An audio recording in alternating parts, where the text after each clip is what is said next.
$155 billion yearly surplus. And this is the partisan in me coming out, the old former Republican partisan coming out. Democrats fought us every step of the way. Said we're going to destroy the country. Said if you try to balance the budget in 7 years, that you're going to wreck the economy. We didn't wreck the economy. The economy did pretty darn well. So, yes, Bill Clinton took credit for it in his book. Great. He was freaking out about it, though, at the time when we were trying to do it, saying we're wrecking the economy. But since then, look what happened.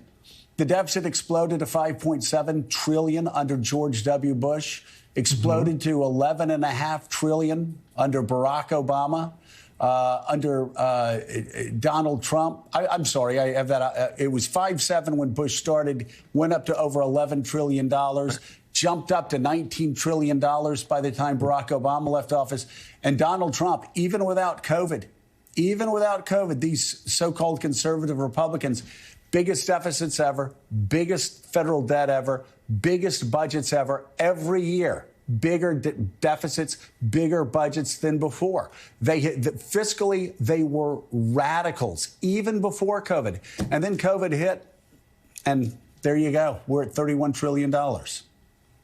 Yeah, and we're seeing the pressure on the economy from all of that spending, coupled with the Fed policy with respect to interest rates right now, and we're sitting here waiting to see as we come into get through the rest of this quarter and then the first quarter of next year what the Fed policy is going to be, and increasing interest rates further. The market is all over the place. Yeah, we had a 700-plus day Dow, but it's down. The leading indicator this morning is it's down. So you're going to have this back and forth with respect to these externalities, Joe, which puts the pressure, the onus, as you rightly noted, on Congress to sort of manage that with its spending policies, with the types of policies that attach to what the nation's priorities are going to be to help Americans sort of weather this rough patch. From 94 to 2000, your generation of republicanism not just spoke about the impact, the positive impact of deficit control, controlled spending, but actually implemented it and found the consensus in Congress to get that done. We're now, again, operationalizing government on a day-by-day ad hoc basis. There is no long-term fiscal policy. There's not even a short-term financial understanding of how this economy is working. So the American people, going back to our first part of our discussion this morning about inflation, they're rightly nervous about it because they don't see anyone in Washington who has a damn clue what to do about it.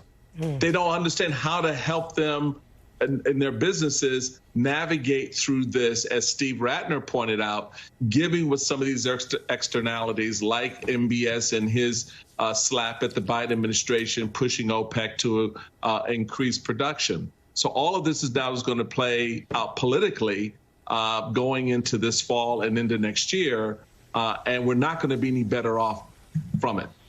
And the real problem is, Mika, if you're like me and you're concerned about deficits, you're concerned about the federal debt, you're concerned about the fact, as Steve said, that over 200 years, we accumulated $4 trillion in debt.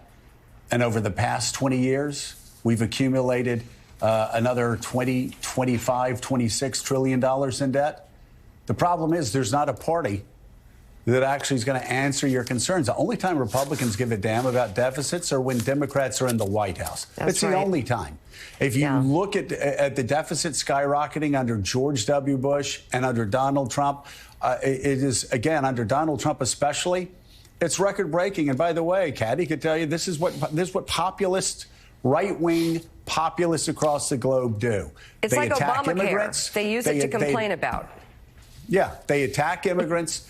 They attack the libs. They go after the LGBTQ community. They get these social issues. They whip people up into a frenzy, and then they spend like drunken socialists. Correct. That's what they do in Italy. That's what Le Pen said she wanted to do in France. That's what Donald Trump did there. Pump up spending for the welfare state and talk like a conservative. Oh, yes. He's pro-life. Okay, well, he can spend us into debt. That's cool. Oh, he's taking an extreme position. He doesn't like background checks for guns, even though 90% of them. Okay, cool. That'll own the libs. Great. Okay, yeah, he can spend our he can keep stealing from our children and our grandchildren and destroy their economic future. They just wave the bloody flags of these social issues, and they can act as radical and left-wing and spend like socialists all they want, and they have. You look at spending under Donald Trump pre-COVID, the biggest, most bloated budgets in the history of America. But conservatives didn't care because he said the right things.